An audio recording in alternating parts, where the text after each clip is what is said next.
What I bought? A new Blink Mini 2K Plus smart security camera. What I got? 2K clarity sharp enough to see every detail of home when I'm away. Plus audio like I'm in the room, not with my bestie traveling to another city. Plus easy plug-in setup to install faster than skipping through podcast ads. But you'd never skip ads, right? Plus, I got all of this for just $49.99. Blink Mini 2K Plus. Mini camera, max performance. Shop now at amazon.com/blink.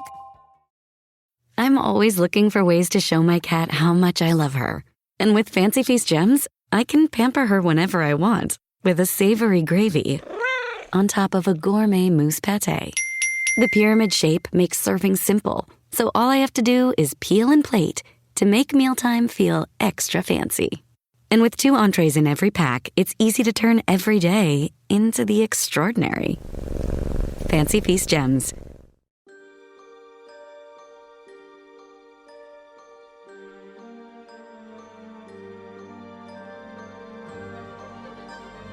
Welcome to Supernatural Circumstances, the podcast where we take you down the rabbit hole into the fantastic world of the strange, the paranormal, and Halloween. I'm Morgan Knudsen. Come along with me on this week's adventure and Halloween episode.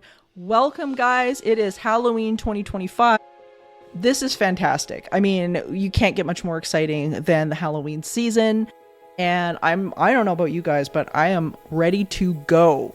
Especially with today's guest. We have the incredible Jason Hewlett, who you guys probably recognize from past episodes, but I had to have him on because we are celebrating the release of a brand new documentary. It's been all over social media. I'm sure some of you guys have caught it at this point. I've been blabbing about it. Tracking the Wendigo. It is a brand new documentary from Small Town Monsters and featuring the incredible mind of Jason Hewlett. This is his baby, and I got to help him bring this to life with a lot of amazing people along the way, including someone you might recognize, Mr. Mike Brown, and our adventures. Now, we've talked about this on the show before, and this show has kind of been in production limbo for a while. There was a bunch of things that kind of held it up. And now it is out, you guys. It is available on YouTube. You guys can watch this. And what I love about this is that it takes you really into the heart of my world, which is Alberta and the vast wilderness. You guys are going to be able to see and come with me and Jason and some very dear friends of mine, Alicia and Derek and Willow. And you guys are going to just meet some incredible people along the way. But this documentary was really important for me to do because not only is this a phenomenon that's very central to this countryside, and I get a fair amount of reports of it as a paranormal researcher, get lots of accounts told to me, but the integrity with which Jason pursued this was phenomenal. And I don't want to waste any more time. We're going to get into this. Let's go. This episode is brought to you by Casamigos Tequila. What do you bring to a holiday party? Simple. A bottle of Casamigos. Because nothing gets the party started like a Casamigos margarita, which isn't just for summer. In fact, it's the perfect pour all year round. Casamigos is the gift that always feels right. Because anything goes with my Casamigos. Please drink responsibly. Imported by Casamigos Spirits Company, White Plains, New York. Casamigos Tequila, 40% alcohol by volume. All right, listen up, nacho chips. Quiet down, crispy potatoes. This is the moment Velveeta's been preparing you for, and you're not about to crack under pressure. Today's the day to go all in on the drip. Velveeta's Heat and Eat Queso is the MVP of any game day spread, so stick by them, and you'll be golden. Now get out there and make delicious history. No tailgate party is complete without Velveeta. Okay, Chad. Today you're gonna drive the all-electric Toyota BZ. But my electric vehicle phobia. I'm not ready, Dr. Ross. I believe in you. Oh my gosh. We're inside it. Try to take deep breaths, okay? The ventilated seats, they're touching me. You can do this, Chad. Drive the car. How do you feel, Chad? I feel cured. Woohoo! I'm doing it! The all-electric BZ. One drive can change your mind. Toyota, let's go places. Well, not only is this our Halloween episode, which is ideal and perfect, we get to launch our big announcement, Jason, that we have been hiding for a while because this incredible project that I feel so blessed to be involved in came out yesterday. Let everybody know what it is.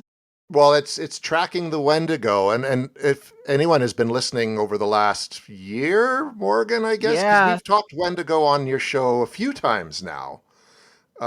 We've teased like the adventure that we went on in May of 2024 with Michael Brown and Alicia Perot-Werner. And the book we talked about that came out earlier this month, which is Heart of Ice, Tracking the Wendigo. But now the film is finally out.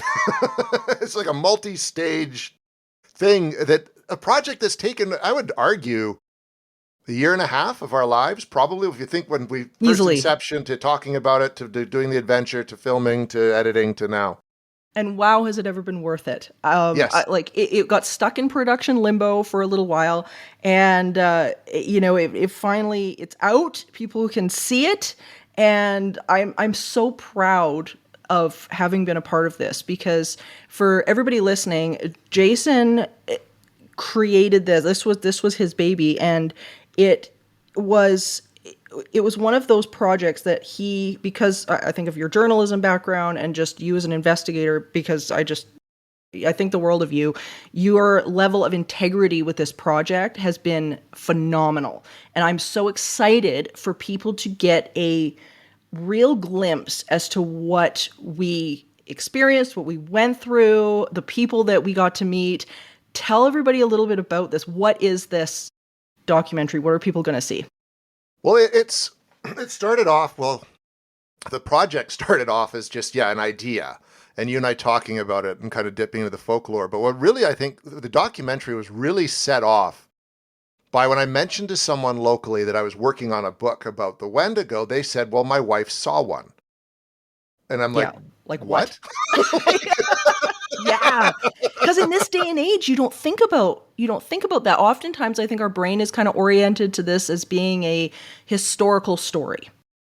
It's not, and it's not. And I think that's one thing I really learned through this is that, this was a sighting near to where I live, within the hour vicinity. It took place in the winter time, which fits well into the Wendigo lore. It was around the time that the witness's brother had fallen into addiction and passed away. So there's that whole bit of, consumption and all this kind of stuff. And so that sort of sparked the deep dive into what the film became, where our investigation into this local sighting is the wraparound story upon which we go back and tell the story of Swift Runner and Jack Fiddler, the Tuatna Valley, all this stuff where you really learn about the lore. And that part was when I came up to Edmonton, and we met actually for the first time face-to-face and in person, and worked on this project together and basically retraced the steps of the Swift Runner story, which allowed us to then tell all these other stories around it, like Murray Coutray, the experience you had at Mameo Beach, all became part of this documentary that I kind of say it was made in reverse, because for a big chunk of it, I didn't even think I was going to be making it. And like you said, there were some issues behind the scenes that came up. And then in literally April of this year, Seth's like, did you want to direct the movie? Seth Breedlove, who runs Small Town Monsters, like, we've got the book. The film project's just sort of here. Do you want to make it? And I just sort of said yes and put it together based on stuff I'd shot when we did our adventure, not knowing if it would even be footage for the film. I just shot it as research and then went and filmed all this other stuff. So that's in a nutshell the documentary itself. Yeah, and I mean, people I think are going to get a lot from this, because when I was fortunate enough to see the early release of it, and what really struck me, and maybe it was just because I was there, I don't know, but it took me back to the entire adventure. And that's what I'm really excited for people to experience when they see this, because you are going to feel, guys, like you are there with us doing this and talking to people and going to these places. And that's the genius of this, because I think so often throughout history, we get told these stories, we get told the stories. But this is designed different. This isn't a documentary that's talking at you. This is a documentary that is bringing you to the places. You're following this journey, and I think it becomes immersive for people on a couple of different levels. Not only on the surface level, which is we're looking at is this being real, investigating stories that we as researchers get told to come out and investigate encounters and things like that. But I feel like we're at a point in history in our society that these stories of Wendigo and the mindset of that is becoming more relevant. What do you think about that? Like, do you think, like, I think there's something, and I'm trying to find the words for this, but there's a spirituality about these stories that is relevant now more, I think, than it ever has been. I think so too, because the Wendigo is about what happens when you become selfish, what happens when you take more than you need, what happens when you treat people poorly.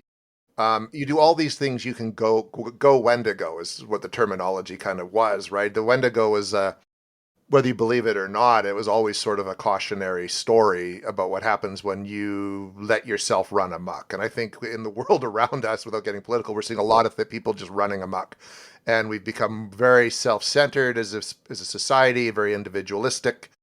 We're all about consuming and indulging and taking things. And these are all things that lead, if you believe the Wendigo story, to our own demise, basically. And that's kind of the point of the Wendigo story. So yeah, I think this is very timely, this topic. Whether people will pick up on that or not, I don't know. But I think the message is there. Yeah, and I agree. And I think, as I say, I think most people are probably going to watch this on the maybe the level that we kind of intended it to be. But I think just as things have gone along, I can see this I guess mentality and whatnot just sort of resurfacing, and I find it's just very, very interesting. Because I don't believe in coincidences. I know you don't either. That there's a reason for all of this that's sort of presenting itself the way it is now, and so I think the timing of this is very interesting, both on the of course the cryptozoology front, but also on the spiritual front as well, which is fascinating. So for people who are not, and I'm sure those who have listened to the show a million times have their fair share of what the Wendigo is, but as you were moving through this, of course, the descriptions of the Wendigo often change. There's, depending on which culture you talk about or talk to. What has your understanding of this being become? Do you think that this is something that has manifested as something physical, or are you still sort of way in the camp of this is a mental issue? Where are you sitting on that? It's because we talked about this. It's talked about in the film, and then you and I have just talked about this. It's like this a little bit of both. Like, it's definitely, there is a mental component to it, and that kind of showed up in the very real Vince Lee bus massacre, which is in the book, but it's not talked about in the film. Can you just describe that a little bit for people that maybe have not heard that name? Because it was a Canadian story. Yeah, from 2008, I think. And he was someone who departed a bus from Edmonton and was heading into the prairie, Saskatchewan, I believe they were headed for. And he was sitting next to a gentleman, and at some point, Vince Lee just decided to kill him and start eating him and cutting off pieces of flesh and putting them in Ziploc bags to be used forever. And the bus was evacuated. It was Vince and his victim. The police eventually swarmed the bus and arrested him. A bit of folklore around that is people believe that Vince Lee read an article written by Nathan Carlson about the Wendigo shortly before he went on the bus. So Wendigo psychosis has been attributed to this case in some regard. And the Wendigo psychosis is like the DSM trying to create a psychological mental health reason for why people do things like this. They have to label it. They have to label it. And we do as a society. We like to label things. It makes things just sort of easier to understand. But Wendigo psychosis then is only Wendigo, these sort of things typically only happen within the indigenous people, the Algonquin and Cree tribes. So Vince Lee's a bit of an outlier in that regard. Whether or not he was influenced by the article, we don't know for sure, 100%. So there's that component, but people are also reporting seeing something in the woods that takes on a physical shape. So it's a bit of a possession story in a way, because the indigenous people, Swift Runner, believed he was being possessed by the spirit of a Wendigo and did these horrible things. But at some point, right around the time Algernon Blackwood wrote his book, The Wendigo, it took on a physical form and became this flesh and blood creature as well. So where do I feel this sits? I've never seen a Wendigo, even though I went looking for one. I think there's a bit of pop culture making it a thing. Because the Wendigo is featured in an episode of the TV show Supernatural. Yes, remember that. Which it did show the non-antlered, more traditional version of it very briefly. And after that, people started, because they encountered things in the woods that fit with what they saw on that television show, believed they were starting to see Wendigos. And you're starting to have Wendigo sightings becoming more and more prominent now. Even in Vancouver, within the last 15 years, another investigator I know, Amanda Quill, investigated some alleged Wendigo sightings in the Vancouver area.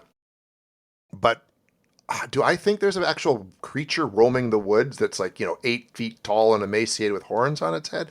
Antlers? I don't know. I haven't seen one. People believe they are seeing one.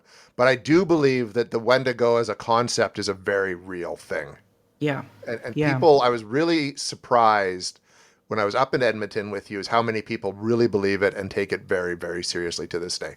Oh, it's a huge thing here. And I think the further north you go, and any place where you've got these cold winters, because of course they're associated with that cold and that isolation, which brings the BC accounts into mind, because here BC has got a completely different climate. And usually they are associated with these deep cold winters. But as we know from other researchers like Chad Lewis, Kevin Lee Nelson, that these sightings occur year round. And there were two cases that come to mind. And I don't know if you remember this piece of footage that came out. This was a while ago, but it was somewhere here in Canada, probably Alberta, because there was a moose. But it's Canadian footage. There has to be a moose involved.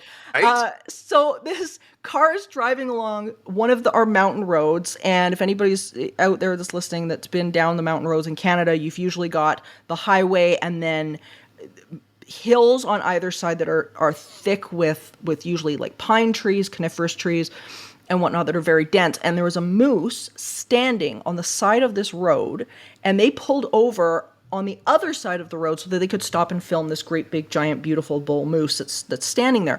And at the time, they did not see what was in behind the moose. They were just super focused on getting this really cool animal on film. But what you see coming out of the woods on all fours, like crawling, is this white figure, and it's clear as day. It's not one of these like, ooh, it's blurry footage, pictures or video that you see come out of like Bigfoot or whatever. This was clear. And it's coming out of the woods, and it's kind of doing this sort of chameleon sway as it's trying to camouflage itself.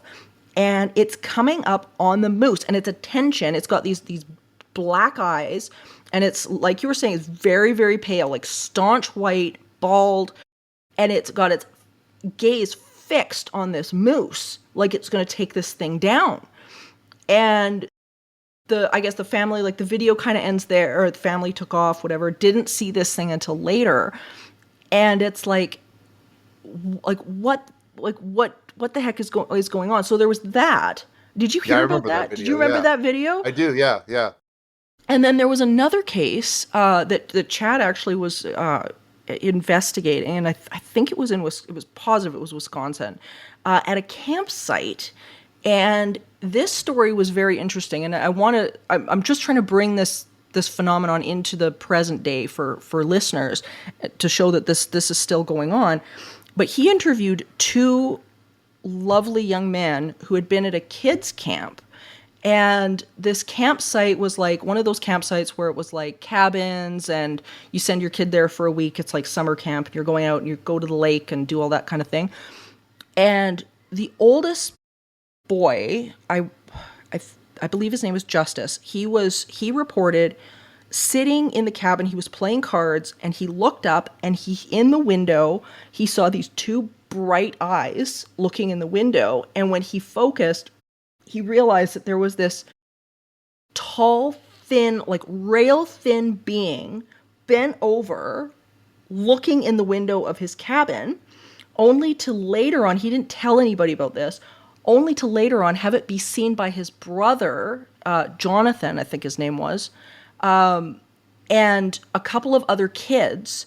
None of these kids had heard of the Wendigo before. Like, no history, no nothing. They saw this thing walking through the woods, like almost watching them from the woods, to the point where the camp counselors were like, nobody leaves here without a buddy. And it's like, these kids... Chad mentioning that story, yeah. Crazy. And so, I wanted to bring that up because it's like, these are encounters that people are having now that, I mean, what the heck is this? Like, I mean, clearly this is something that's present day.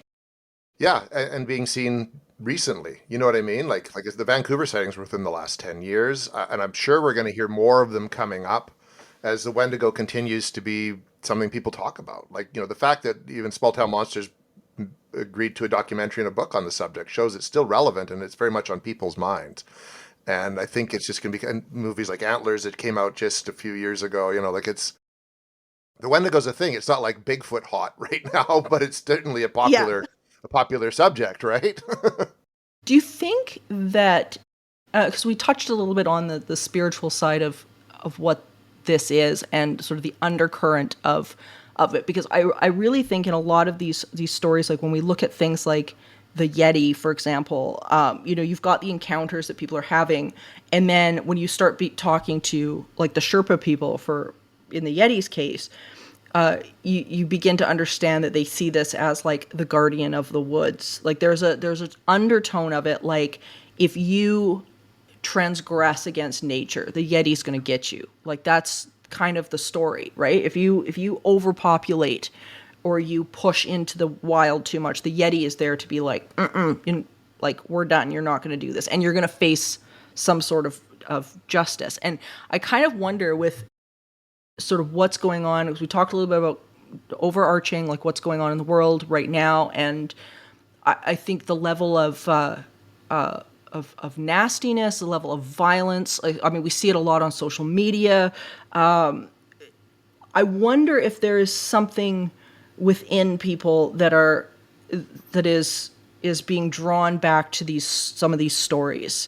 That are identifying, like, wait a minute, there's something here. And maybe that's not a conscious thing, but I wonder if there's some sort of subconscious of us, because I think a lot of people right now are going back to the old stories. You know, in many areas, they're going back to the old stories. What do you think about that? I think so, too. There's definitely been, even since the pandemic, you know, in 2020, there's been more of an interest just in spirituality. And the paranormal, interest in the paranormal skyrocketed in the last 5 years. And even like, horror movies are bigger now than they've been in a very long time. So I think when you enter a time of basically like of strife, our species turns to these sort of scary stories, maybe as part of some kind of solace, you know what I mean? Looking for some kind of release, perhaps, and possibly even to understand. And I think, you know, when you have something like a global pandemic, it makes people question the very fabric of their reality. Like, are you living your life right? Like, you know, when you're sort of faced with like sickness that can kill you, you start to question, like, well, why am I going to a job every day that I don't really like? You know, and why am I focused on, just buying stuff I don't need, et cetera, et cetera. I think that definitely, happens. And I think then stories like the Wendigo, and Yeti and the spiritual side of things become way more important, because people start thinking there's got to be more to life than just this. 100%. And it's interesting you're bringing it back to around the time of 2020, because that's also when I started to see the resurgence into this way of thinking. Like I hosted for quite a while during the lockdowns a show online called Spiritual Healthcare, and they were like a series of lives that we did every weekday morning with a group of people. Whoever the hell wanted to attend could attend. I would like broadcast it on my Facebook page and whatever. And you guys, if anybody's interested, you can go to my YouTube channel and you can find all the episodes. They're all there. And it started off as something that was like 15 minutes in the morning, and then it turned into like an hour every day. And people wanted to know, they were asking questions of greater significance than I had seen in a very, very long time.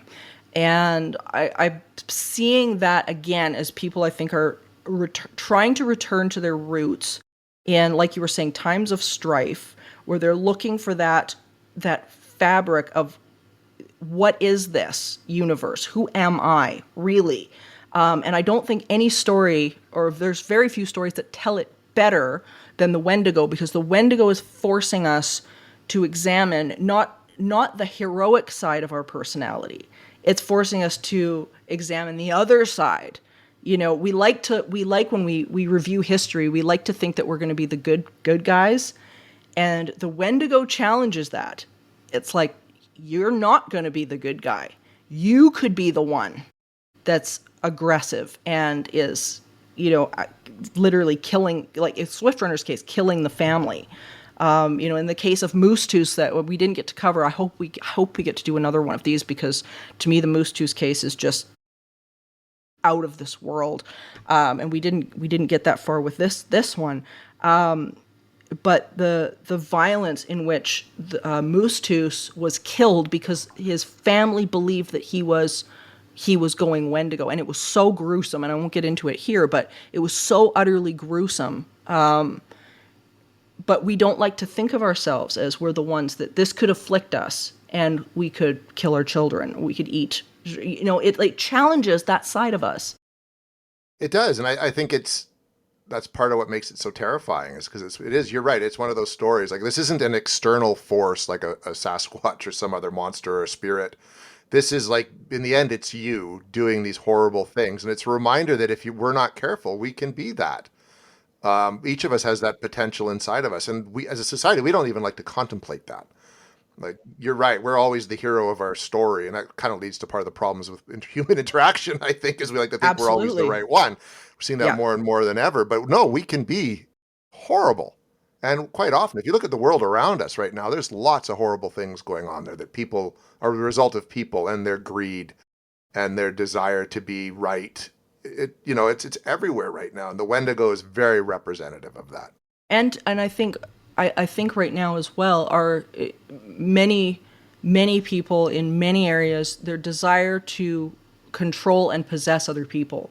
And I think that plays a big role in this. And I wonder if maybe the fascination with this Wendigo phenomenon is kind of making a bit of a resurgence, because it's a way that people are kind of examining that aspect of themselves, but still having it just enough of a distance away from themselves to go, well, it wasn't me, but I really want to know why this happened. I want to understand. And I mean, I get it, because that was one of the reasons why I got into parapsychology, was why in the hell does this happen? And what is it that people are doing? Like, what is the living doing to attract, to integrate, to experience this? And that's one of the reasons why I think for me, the Wendigo story has been so fascinating, because there's such a strong psychological component to it. But at the same time, you've got a true paranormal phenomenon going on here. Like, what is it within the human consciousness? If we use the model that you and I both use and many other people use, which is this stuff is a reflection or a manifestation of something conscious within us. What the hell does that mean? Like, we're now looking at this going, this is a mirror of something of us. And it's reflecting back at us this story. So maybe the question is, like, if we're looking at a thought form and this thing is wandering around, which it may be, it really does challenge us on a very, very dark level. Like, if we're dealing with a Wendigo and one shows up chasing a moose in your backyard, what do we do about that? Is this an Can internal you do thing? anything about that? Right. That's the other side of it, right? Like, I mean, I remember reading an article, and Ollie and I kind of joke about it in the movie when we go into our investigation. Like, there are ways to kill a Wendigo, right? But it's just like, really? Are you going to actually do any of these? Like, you're going to like shatter the heart and scatter the remains unconsecrated. Like, this article went way out. But I mean, I think that's what makes it so scary, is that if it is this real thing that you can encounter, like, you're screwed, basically. Yeah. Like, and it can present as the face of a loved one. Yeah, as a loved one. It can use the dangerous part. A voice that of someone you know, or even your voice, to lure you out into the woods. You know what I mean? To get you. Like, that's what makes it so scary. Like, I'm not a big demon guy, but it's a pretty demonic thing, this Wendigo, right? And I think that's why it's so frightening and also so fascinating at the same time. And it's a demonic thing that is basically born of yourself. Yeah. And your own ill will. And not only presenting as mimicry, but in the case of in the case of people like Moose Tooth and Swift Runner, for instance, the face of evil was these kids' father.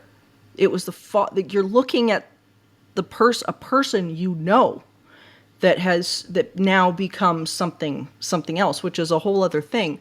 But it reminds me, talking about the mimicry aspect, I'll recite this story quickly and get your thoughts on it, because this really struck me. It was a friend of mine who, this was a number of years ago when I was writing my first book, Teaching the Living, and I have a section on the Wendigo in Teaching the Living, and she had messaged me and said, "I've got a story for you," and it surprised me, like it surprised you, like I'm surprised there's a current case that's going on here, because I put it in the book for the psychological factor and starting to understand what was going on. And she said she had been out hunting in Edson, which is, for everybody listening, it's about, but like an hour, 45 minutes, an hour outside of Edmonton. And so she's out hunting. She had a group of friends with her. And they had gone down this beaten path. Now, Edson is a mountain town, so it's lots of mountains, lots of trees. Like, once you're down in those woods, you're gone. And so she and her friends, they're going down this path that was like not a well-known trail, no footprints, nothing. And they started to hear what she described as like an elk, but she said the sound was, the way she put it, was mechanical. She said it was so weird. Like, she said, for all intents and purposes, everybody was like, it was an elk. But there was something so off about it. And everything in her being, that instinct took over, and she was like, everybody just stop. Like, this is very weird. And, excuse me, so the animals, the elk sound, I can't remember what it turned into after that, but it shifted from an elk sound to something else. And it was like the new sound replaced the elk sound. It wasn't like the elk sound quit and another animal started. It was like this new sound was replacing the old sound. And from that point, it turned into a voice. And she said it sounded like a woman calling for help and for them to come over there. And she was, at that point, they'd figured out that this voice seemed to be coming from a stand of trees that was sort of in front of them, and I think to their right. And there was nobody there that they could see. And it was suddenly this woman calling for help. She said it was very monotone. It didn't sound right.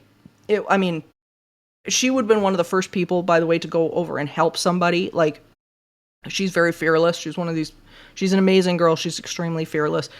And she, interestingly enough, she remembered lessons from my workshops and was like, this isn't right. We need to turn around, back up, and walk out of here, but don't react to it. So meanwhile, her friends are terrified. They're just don't know what to do. They're ready to bolt and run. And she got the group under control, had them turn around and leave. And she said, I've never, ever been so terrified of whatever this was. She said there was no question in her mind that it was trying to lure her into this tree stand. But she said this was not a person. It was speaking words, but this was something else. So, like, what the heck? And there are always weird things in the woods. I've discovered, having spent a good chunk of my life in it. But that fits with what you hear with some, especially modern Wendigo lore, right? Is it what I think is really interesting is it started off as a sound that was animalistic that turned into a voice, and I think it was like the original sound wasn't working. It sounded off. Yeah, it's almost like it was getting its vocals, warming up to try to but people heard it, and I think that would be terrifying because how do you respond to that? Yeah. What do you, other than to just get out? Get out, which I mean, especially if you know that there's no sign that there's actually a person there. Yeah, and she said there's no footsteps, there's no footprints, no sign of it, and sound of distress. You know what I mean? Nothing like that. Nothing. And why didn't the person step out? Right? You expect if you're desperate and you're trying to get help, you're going to be waving people down. There was nothing. It was come over here. I need your help. Come here. Yeah. I'm not going to come to you. You come here, but I'm not going to show you who I am. I mean, it's so predatory. It's so predatory. That gave me goosebumps. But let's talk a little bit about what you uncovered in this doc, because you talked to some really interesting people in BC who I had not met that were full of information. A lot of experts. I mean, you've got the amount of incredible people that you have lined up in this show is remarkable to talk about this, because it is hard to get people to talk about it. Mm-hmm. So talk a little bit about that in British Columbia, because I don't think people hear about that very much.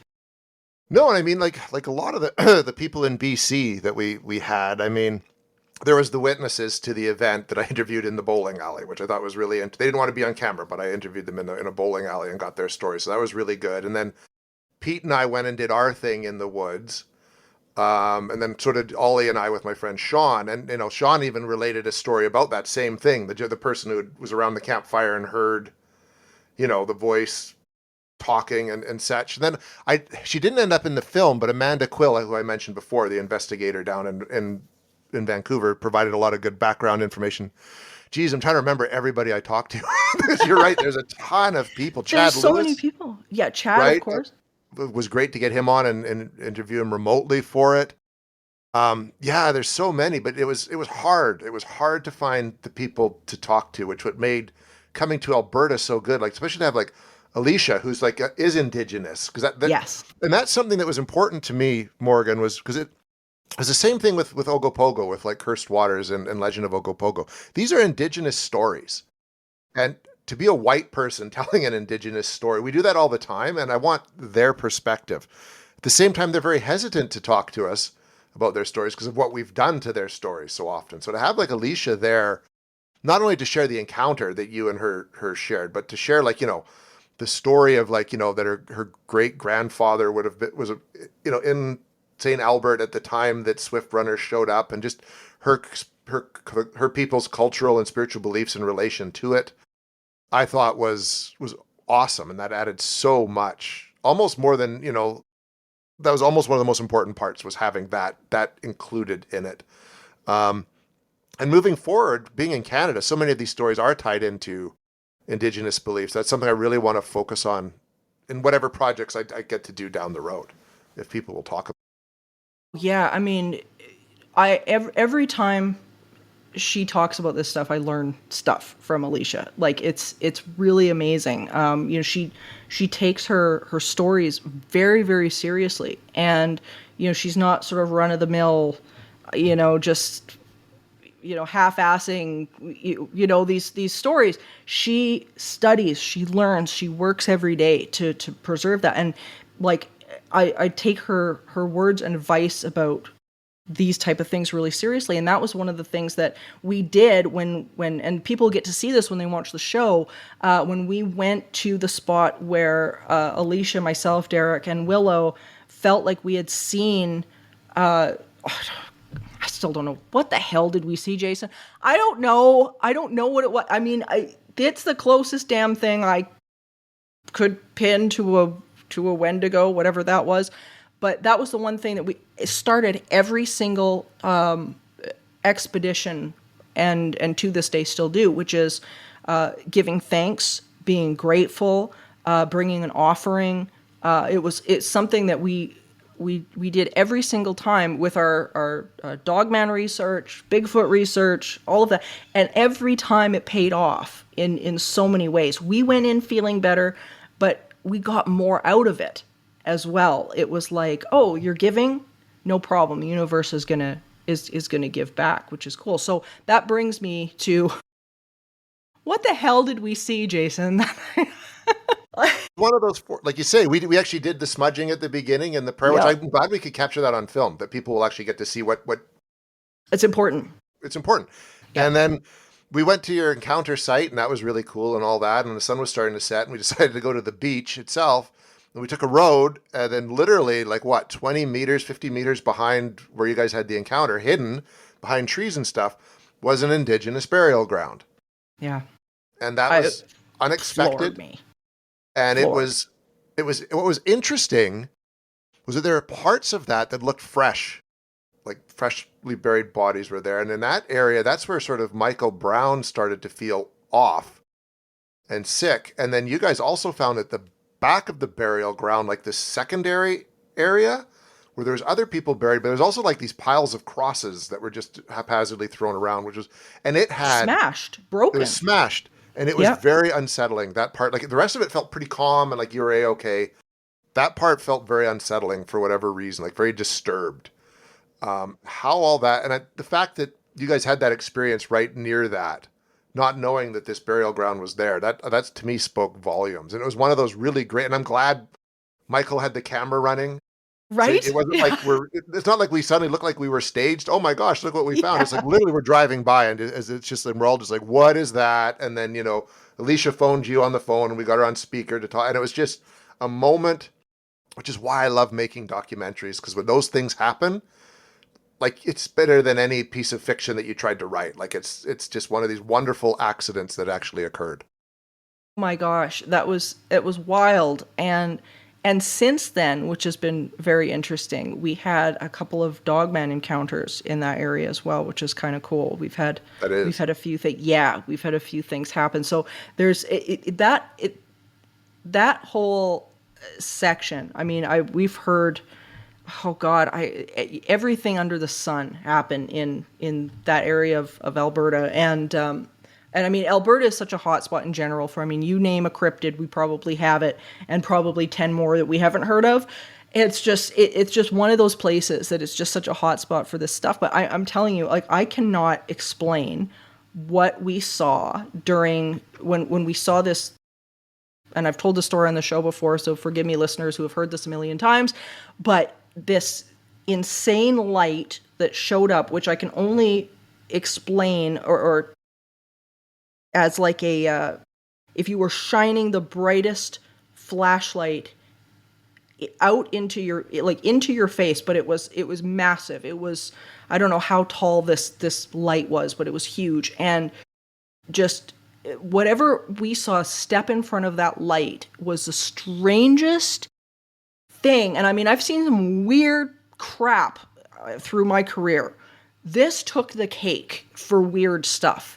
Like it had, and I talk a little bit about it in the documentary, just to expound on it. It was backlit, obviously, because there was light behind it, but it had this thin frame that was not possible for something this thin to be living. It just wasn't. And it was stiff. And what was interesting to me about the stiffness, and I told this to Alicia later, is that many times when you hear about the lore anyway about Wendigo in the summer, is that they cover themselves in tree sap and bark and moss to protect themselves from the environment, from camouflage, all of this kind of a thing. That's the lore behind it. And what was interesting about this was that it looked stiff, like its arms were out at the side. When it turned, there was very little mobility in it. It was the strangest thing. And as I say, to this day, I can't even tell you, but man, it fit the description of what people talk about when they say Wendigo. And I'm like, sure, that's what it was. I'm like, yeah, okay, I'm sold. bizarre. Like, have you heard descriptions like that in anything that you've investigated? The closest would have been the winter sighting, and it was the same kind of, it was a very tall figure with kind of like the moose-like antler head, but it had a cloak, the person saw, but it was very big on the side of the road, and it was sort of darker than the night kind of thing as it stood there. But again, very tall, shaped like a traditional, you'd think, very thin, but with a cloak attached to it. The one sighting down in Surrey, I believe, that didn't make it into the film, but it's in the book, is where the person was in their room looking out the window, and they heard something approaching, and literally it was like this tall, thin, skeletal shape with a deer-like head with antlers with the red eyes that peered in through the window, much like the kids at the camp. So there's been enough experiences of people seeing something very similar, just to substantiate what people are saying. And kind of going back to your guys' experiences, trying to depict that in the film was, for me, really important. Yeah. When I would sort of decide I wanted to put an animation to it, and Seth Breedlove and Zach Palmancero worked really hard to create the animations that people see in the film that describe it as best we could based on what you had said. And it was like really important to get those kind of moments right, because we couldn't do a dramatic recreation of it. Right. So it was like, we'll use animation to do it. You know what I mean? And to try to get that right. You need a film budget is what you need for that. You need a huge film special effects budget. And we just didn't have that, nor the time, you know what I mean, to really do it. So we animated that. And as often as I could, I did want to bring that kind of component of animating these flashbacks or dramatic recreations to help bring these stories to life in some way. It makes a huge difference. And I mean, what you guys did is phenomenal. I mean, it really pulls you in. I think between, the animation and the special effects, but being at the locations, and I think you guys hit that balance of not overdoing it with the special effect, like just allowing people to get allowing the special effects to enhance the story, I think is what I'm trying to say, rather than replacing the story with the special effects and letting the places tell the story. They do. And if you're lucky enough to go to these places, you've got to use them. And as much as I can in my work, I really want to do that. I think my background, I have a film background, and I was a cinematographer on a documentary short, 30 years ago. But mine is more, other than journalism, is more like narrative film. So I didn't want to shoot a documentary and tell the same story from 4 different perspectives and just keep repeating it. Like, I wanted it kind of told once. And then if you're on the site, kind of to flesh it out a little bit and then to show more. And I really wanted to keep it moving. Like, I didn't want, you can have an hour-long documentary that feels like a slog. Absolutely. And I didn't want that. Ours is, I think, an hour 42. And everyone that has seen it so far has told me it just moves. And that's what I really, really, really wanted, was something that just felt propulsive and entertaining while also being educational. I was actually surprised at the length that it was, because when I finished it, it did not feel like an hour 42. No, that's good. That's good. And I mean that as like a compliment, because it didn't feel that way. It felt like I was done in an hour, and it was like, because I was so engaged in it. And when I noticed the time on the chart, I was just like, that was an hour and 42 minutes. Damn. Like, I really enjoyed that. And you knew what was kind of coming too, which makes it even better, right? Because sometimes when totally you've been there, it becomes dull because you just know it, right? Like, you're familiar with the material, so that's good. The first cut was 3 hours. Yeah. It could have been 3 hours and succeeded. I'm just saying. Once I knew the kind of the quote unquote story I wanted to tell, it became very clear that there was stuff that just had to go. You know what I mean? And I've got the 3 hour cut somewhere, and maybe one day STM will want to do like a 3 hour long special, because I literally in the end adapted my own book. Like, literally I adapted the book. And I realize now why movie adaptations are different than the book, because there's stuff that just doesn't play as well on film as it does in a book. So yeah, well, that's the other thing too that we have to touch on, is the fact that people can get the book, and it's such a great companion piece to this. So talk a little bit about that. What's in the book that's not in the film? And why do people need both of these? Okay, so the book does have whole sections more like going a bit deeper kind of into the Jack Fiddler story. It has a lot more, as I already mentioned, about the modern day sightings that occurred down in Surrey. I interviewed a great researcher named Ronald Murphy, who he talks a lot about how the similarities Wendigo has to other lore, like the Wild Hunt, and how different cultures have these sort of belief systems. I talked to Sam Sheeran, of course, who's an artist, and he talks more about the Wendigo in popular culture. So there's those aspects of it that do add more to the lore of the Wendigo. And also the book documents our adventure that we had and the investigation Pete and I do. But what's neat is in the movie, so you've got more of the investigation into the Wendigo, the modern day Wendigo sighting near where I live, where Ollie and I actually, with Sean, go into the woods and conduct a full-on official investigation, and none of which is in the book, and I think makes for really, really nice bookend to the film itself. And it adds that whole boots on the ground adventure aspect of it too that I like to play with. Oh, absolutely. Like, I mean, again, it's about really bringing this home for people to understand that a lot of what we consider folklore is real stories. And, you know, it's funny because I was just recently had on Richard Freeman from the Center for Tea and Zoology, and Galen was my co-host for that episode. It was amazing. And what the funny part about this was the fact that that episode was the most downloaded episode of September in that. Really? So That's awesome. I'm just saying. Just saying he's doing something right. Yeah. The reason why I had Galen on for that episode was because Richard was talking about these incredible creatures that we usually just chalk up to folklore. Richard is amazing because he has been all over the world dozens of times looking for these creatures. He's been to Sumatra, he's been to Russia, he's been to you want to talk about boots on the ground. This guy, I mean, I think he's going back to, I want to say it's Sumatra or Indonesia in the next couple of weeks but he's been 12 feet from an orang pendek and nearly caught this on film. And his stories are just incredible because he talks to the locals, he's engaged with the cultures, all of this. And the one thing he brought up at the end of the episode, which really, really captured my imagination, was he said the one thing that I've been getting stories of from all parts of the world have been stories of dragons. And it's like, wait a minute, what? What are we talking about? And he ended up talking about them in the same context that we're talking about the Wendigo, in the sense that these things seem to be coming from maybe a separate reality. They might be coming from thought form. They might be something. But it brought home stories of the New Jersey Devil, the Van Meter Visitor, same types of description, these wedge-shaped heads with these bat-like wings. And he said, you'd think it was nuts until you're talking to doctors in these countries who are I saw one of these things eating a sheep.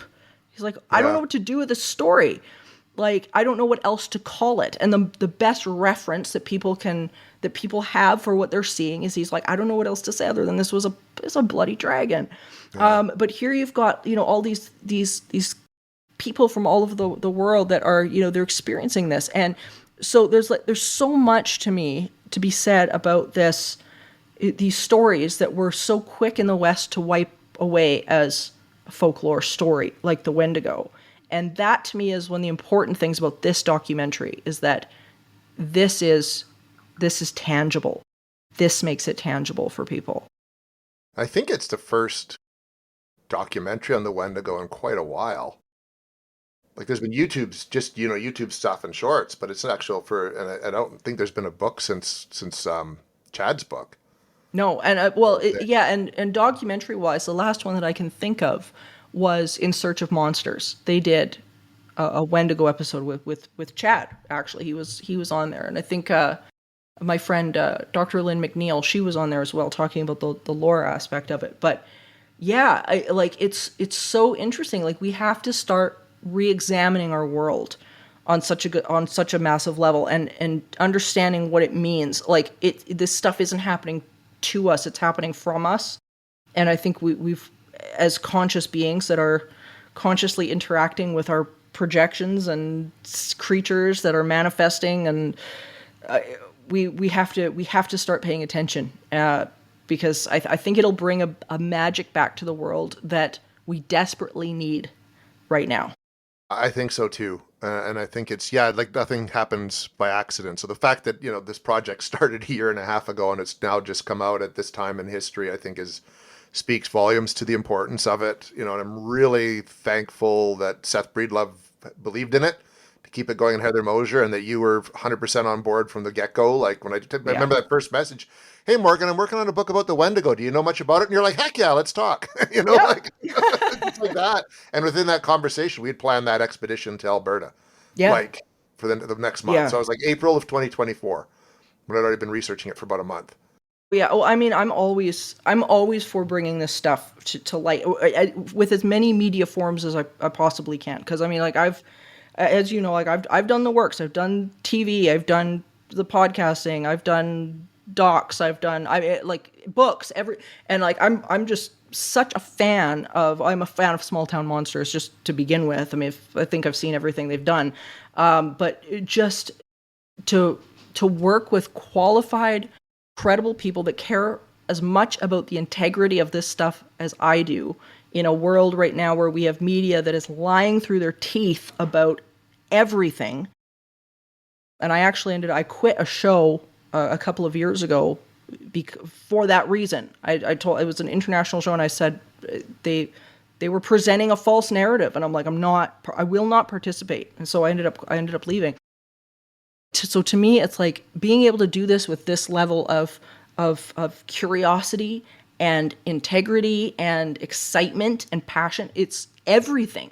So, I mean, what you've done is so fantastic. And yeah, I'm so looking forward to people seeing this. Tell everybody where they can get the book, where they're going to see the film, because we got to plug the hell out of it.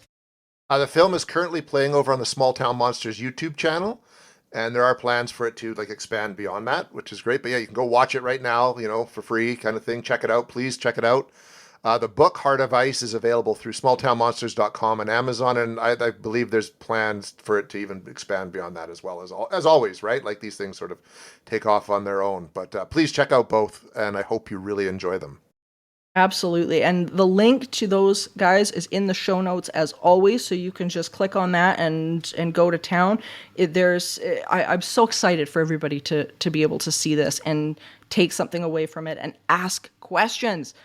Questions, because it's going to break your brain, and that's the best thing. So I'm very excited. So everybody, happy Halloween. Yes, happy Halloween. Be safe on Friday night.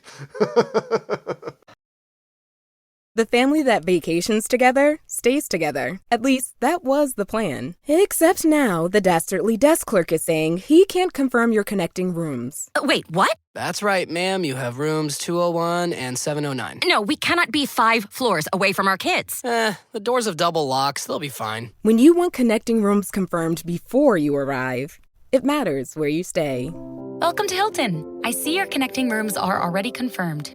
Hilton, for the stay. Finished training for the day?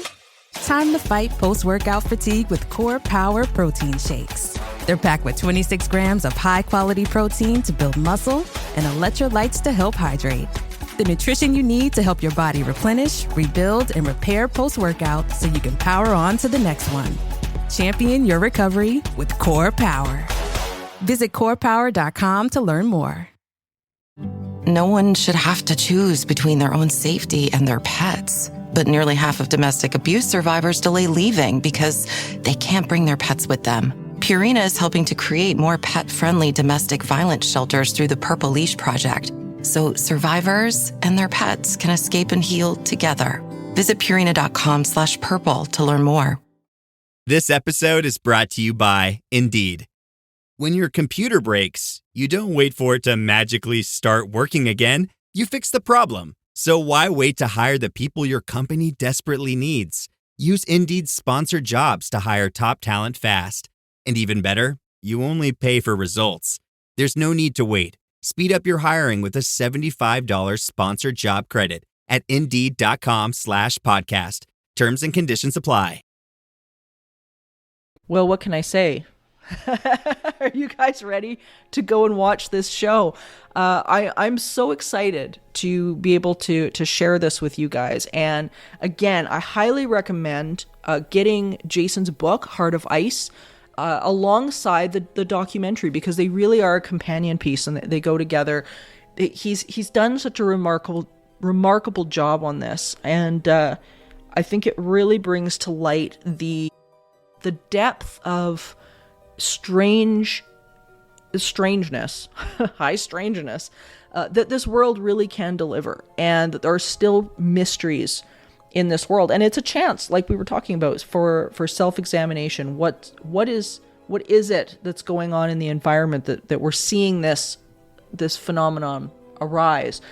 And that's one of the reasons I think I've always been fascinated with this particular subject and similar type creatures and accounts of creatures that have come up over the years, is that there's something very much tied to consciousness with this, as there is with everything, but specifically with this, because the paranormal and parapsychology very much is one is very much tied to consciousness and where our thoughts are, what we're projecting. We're not separate from any of this stuff.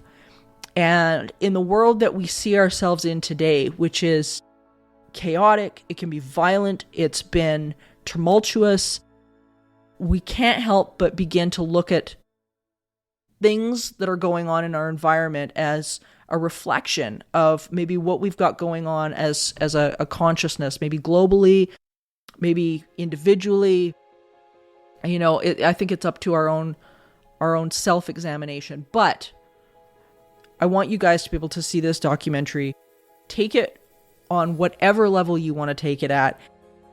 Be curious, have fun with it. Go and examine this amazing journey that Jason's going to take you on. I cannot recommend it enough. Small Town Monsters, fantastic production company.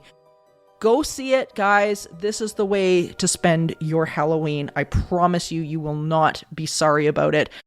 So, thank you for joining us on this eerie expedition, dear listeners, this Halloween. And remember, there is no line between the natural and the supernatural. All is consciousness. Until next time, stay curious, friends, and happy Halloween. Supernatural Circumstances is a co-production of Entity Seeker, Paranormal Research and Teachings, and The 20th Plane. This podcast is a part of the Curious Cast podcast network. You can find out more about me, Morgan Knudsen, and book me for live appearances at entityseeker.ca.